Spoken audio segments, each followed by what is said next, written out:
శ్రీమాత్రే నమః. అందరికీ నమస్కారం అండి. ఈ వీడియోలో 2026 సంవత్సరంలో చైత్ర వసంత నవరాత్రులు ఎప్పుడు ప్రారంభమై ఎప్పటితో ముగుస్తున్నాయి, ఈ నవరాత్రి 9 రోజులు అమ్మవారిని ఏ ఏ అలంకారాల్లో పూజించాలి, ఎటువంటి నైవేద్యాలు సమర్పించాలి, అలాగే ఈ నవరాత్రులు ఎవరో ఆచరించాలి, ఎవరో ఆచరించకూడదు, నవరాత్రి 9 రోజులు పూజ చేయడం కుదరలేని వారు ఏ ఏ రోజుల్లో పూజ చేసుకోవాలి, అలాగే కలశ స్థాపన, అఖండ దీపారాధన ఎప్పుడు ప్రారంభించాలి, అమ్మవారికి ఉద్వాసన ఎప్పుడు చెప్పాలి అనే పూర్తి సమాచారం ఈ వీడియో ద్వారా తెలుసుకుందాం. అందుకని వీడియోని ఎక్కడా కూడా స్కిప్ చేయకుండా చివరి వరకు చూడండి. ప్రతి సంవత్సరం మనకి 4 నవరాత్రులు వస్తే అందులో 2 నవరాత్రులు గుప్తంగా ఆచరించాలి, 2 నవరాత్రులు అందరూ కూడా నిర్వహించుకోవచ్చు. గుప్త నవరాత్రులు మనకి ఆషాఢ మాసంలోనూ మాఘమాసంలోనూ వస్తాయి.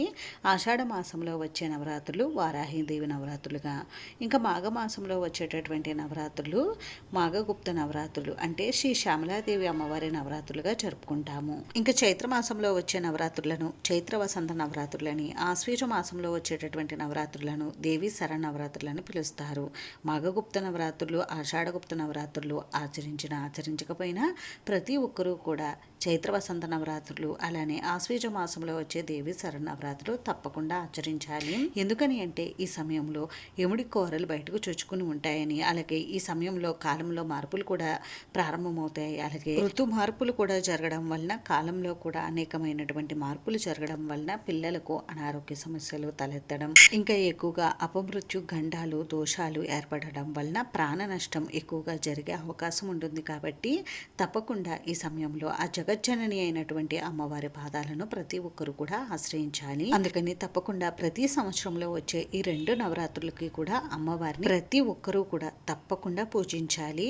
పూజించి ఆ అమ్మవారి అనుగ్రహం పొంది, ఆ అమ్మవారి అనుగ్రహంతో అష్టైశ్వర్యాలు సిరి సంపదలు పొంది అందరూ కూడా ఆనందంగా ఉండాలి. ఇప్పుడు మనకి తొందరలో చైత్రమాసం ప్రారంభమవుతుంది కాబట్టి ఇప్పుడు మనం చైత్ర వసంత నవరాత్రులను అయితే ఆచరించాలి. చైత్రమాసంలో వచ్చేటటువంటి నవరాత్రులు కాబట్టి ఈ నవరాత్రులని చైత్ర నవరాత్రులని, అలాగే ఈ చైత్రమాసం నుండే మనకి వసంత ఋతువు కూడా ప్రారంభమవుతుంది కాబట్టి వీటిని వసంత నవరాత్రులని కూడా పిలుస్తారు. అలాగే వీటిని రామ నవరాత్రులని, గర్భ నవరాత్రులని కూడా పిలుస్తూ ఉంటారు. శ్రీరామచంద్రమూర్తి తల్లి గర్భంలో ఉన్న చివరి రోజులు కాబట్టి వీటిని గర్భ నవరాత్రులు అని, ఇంకా శ్రీరామచంద్రమూర్తి నవమి తిథిన పుట్టాడు కాబట్టి ఈ 9 రోజులు ఉన్న నవరాత్రుల్ని రామ నవరాత్రులు అని కూడా పిలుస్తూ ఉంటారు. మనం దేవి శరన్నవరాత్రిలో దుర్గాదేవి అమ్మవారిని ఏ విధంగా అయితే పూజించుకుంటామో ఈ చైత్ర వసంత నవరాత్రిలో లలితా పరమేశ్వరి అమ్మవారిని అదే విధంగా పూజించుకోవాలి. అలాగే ఈ వసంత నవరాత్రిలో శ్రీరామచంద్రుడిని కూడా పూజించాలి. శ్రీరాము లలితాంబిక అని మనకి పురాణాలు అయితే చెప్తున్నాయి. శ్రీరాముడు పురుష రూపంలో ఉన్న లలితాంబిక అని సాధకుల విశ్వాసం. అందుకని ఈ నవరాత్రి 9 రోజులు కూడా లలితాదేవి అమ్మవారిని పూజించాలి. మరి ఇన్ని విశేషాలతో కూడుకున్నటువంటి ఈ చైత్ర వసంత నవరాత్రులు లేదా రామ నవరాత్రులు ఈ 2026 సంవత్సరంలో ఎప్పుడు ప్రారంభమై ఎప్పుడుతో ముగుస్తున్నాయి అని అంటే ప్రతి సంవత్సరం కూడా చైత్ర వసంత నవరాత్రులు చైత్ర శుద్ధ పాడ్యమి తిథితో ప్రారంభమై చైత్ర శుద్ధ నవమి తిథి వరకు అయితే ఉంటాయండి. కాబట్టి ఎప్పుడు ప్రారంభమవుతున్నాయి అని అంటే స్వస్తి చాంద్రమాన శ్రీ పరాభవ నామ సంవత్సరం ఉత్తరాయణం వసంత ఋతువు చైత్రమాసం శుక్లపక్షం పాడ్యమి తిథి ప్రారంభం 2026 మార్చి 19 గురువారం పాడ్యమి తిథితో ప్రారంభమయ్యి 2026 మార్చి 27 నవమి తిథి శుక్రవారంతో ఈ నవరాత్రులు అయితే ముగుస్తాయి. ఈ 9 రోజుల్ని మనం చైత్ర వసంత నవరాత్రులు లేదా రామ నవరాత్రులు అని పిలుస్తామండి. ఈ నవరాత్రుల్లో మనం లలితాదేవి అమ్మవారినైనా పూజించుకోవచ్చు, లేదు అంటే శ్రీరామచంద్రమూర్తినైనా పూజించుకోవచ్చు. ఈ నవరాత్రి ఆఖరి రోజు అయినటువంటి నవమి తిథి రోజే శ్రీరామచంద్రుడు జన్మించాడు కాబట్టి శ్రీరామచంద్రుడు తల్లి గర్భంలో ఉన్నటువంటి చివరి 9 రోజులు కాబట్టి వీటిని గర్భ నవరాత్రులు అని కూడా పిలుస్తూ ఉంటారు. ఈ నవరాత్రి పూజలను ఎవరైనా సరే ఆచరించుకోవచ్చండి. ఆచారం ఉన్నవారు కానివారు ఎవరైనా సరే ఈ నవరాత్రి పూజలను చేసుకోవచ్చు. ఈ నవరాత్రి పూజలను రహస్యంగా చేయవలసిన అవసరం లేదండి. అందరికీ తెలిసే విధంగా కూడా ఈ నవరాత్రి పూజలను ఆచరించుకోవచ్చండి. ఈ నవరాత్రుల్లో ఆ చల్లని తల్లి అయినటువంటి శ్రీ లలితా త్రిపుర సుందరీ దేవి అమ్మవారిని పూజించడం వలన అమ్మ అనుగ్రహంతో అఖండ సౌభాగ్యం సిరి సంపదలు తప్పక లభిస్తాయి. అలానే ఆ శ్రీరామచంద్రుని అనుగ్రహం వలన ఇంటిల్లపాదికి శ్రీరామ రక్ష అనేది ఉంటుంది. ఈ నవరాత్రులు కలశ స్థాపన అఖండ దీపారాధన కూడా చేసుకోవచ్చండి. లేదు అంటే మామూలుగానైనా అమ్మవారి ఫోటో ప్రతిమ పెట్టుకుని కూడా చేసుకోవచ్చు. నవరాత్రి పూజలు కలశం అఖండ దీపం పెట్టుకుని చేసుకోవాలనుకునే వారు మొదటి రోజు అంటే ఉగాది పండుగ రోజే కలశ స్థాపన అఖండ దీపారాధన చేసుకోవాలి.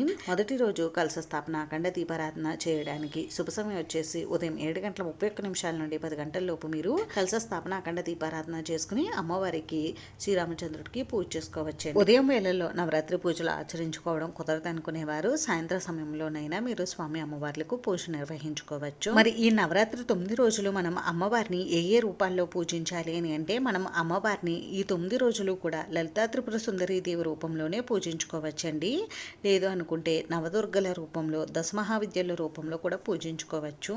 కానీ గృహస్థులు అమ్మవారిని సాత్వికంగానే పూజించాలి కాబట్టి లలితా త్రిపుర సుందరీ దేవి రూపంలోను, అలాగే నవదుర్గల రూపంలోను అమ్మవారికి 9 రోజులు కూడా పూజ నిర్వహిస్తే చాలా మంచిది. అలానే 9 రోజులు అమ్మవారితో పాటుగా శ్రీరామచంద్రుడికి కూడా పూజ నిర్వహించుకోండి. ఈ నవరాత్రి 9 రోజులు అమ్మవారిని పసుపు, ఎరుపు, సుగంధభరితమైన పుష్పాలతో పూజించి అర్చించుకోవాలి. అలాగే అమ్మవారి శ్లోకాలు, స్తోత్రాలు చదువుకుంటూ అమ్మవారికి ప్రతి నిత్యం కుంకుమార్చన నిర్వహించుకుంటే చాలా మంచిదండి. అమ్మవారి శ్లోకాలు, స్తోత్రాలు నోటికి చదవడం రాకపోతే శ్రీమాత్రే నమః అని అనుకుంటూ అమ్మవారికి పూజ చేయండి.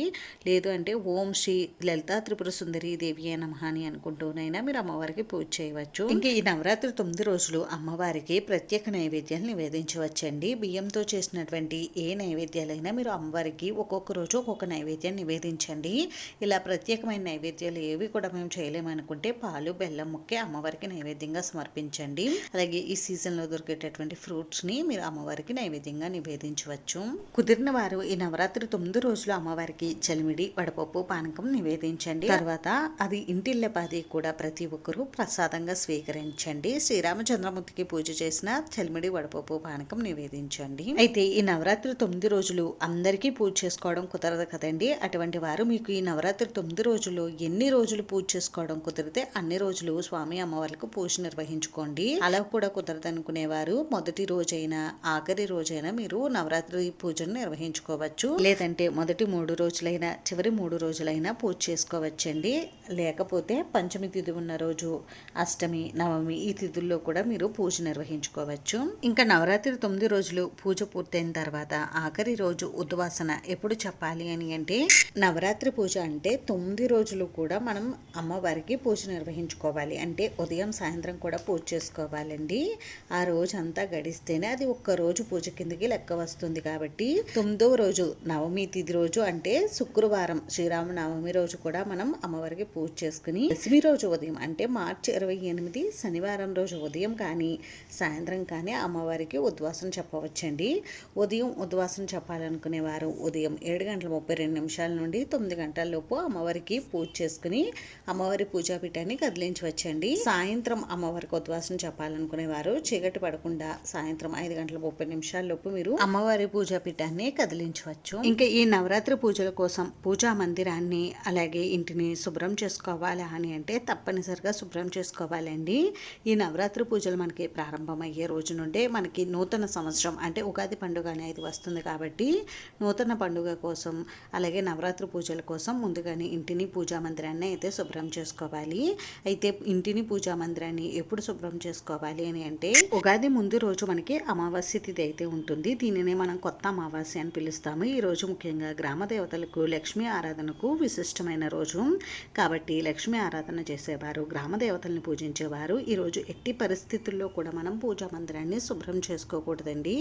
అయితే మాకు అమావాస్య సెంటిమెంట్ లేవు, ఈరోజు మేము గ్రామ దేవతలకి పూజ, లక్ష్మీ పూజ ఇటువంటివి ఏవి ఆచరించుకోమనుకునేవారు ఉగాది ముందు రోజు అయినటువంటి మార్చి 18వ తేదీ బుధవారం రోజు ఇంటిని పూజా మందిరాన్ని శుభ్రం చేసుకోండి. ఒకవేళ మీకు ఈ రోజు కుదరకపోతే అంటే అమావాస్య పూజ, లక్ష్మీ పూజ నిర్వహించుకునేవారు మనం అమావాస్య కంటే ముందుగానే పూజా మందిరాన్ని శుభ్రం చేసుకోవాలండి. అయితే మార్చి 17వ తేదీ మనకి మంగళవారం వచ్చింది. మంగళవారం, శుక్రవారాల్లో పూజా మందిరాన్ని శుభ్రం చేసుకోకూడదు. కాబట్టి మార్చి 16వ తేదీ కానీ మార్చి 15వ తేదీ కానీ లేదు అంటే మార్చి 14వ తేదీ ఈ 3 రోజుల్లో మీకు ఏ రోజు కుదిరితే ఆ రోజు ఇంటిని పూజా మందిరాన్ని డీప్ క్లీనింగ్ అయితే చేసుకోండి. అంటే శనివారం, ఆదివారం, సోమవారం ఈ 3 తేదీల్లో మీరు ఇంటిని పూజా మందిరాన్ని డీప్ క్లీనింగ్ అయితే చేసుకోవచ్చు. అంతేనండి. చూసారు కదా, ఈ వీడియోలో మీకు ఇంకా ఎక్కడైనా డౌట్స్ ఉంటే నాకు కామెంట్ చేయండి, రిప్లై అయితే తప్పకుండా ఇస్తాను. వీడియో నచ్చితే లైక్ చేసి, షేర్ చేసి, సబ్స్క్రైబ్ చేసుకోండి. Thanks for watching.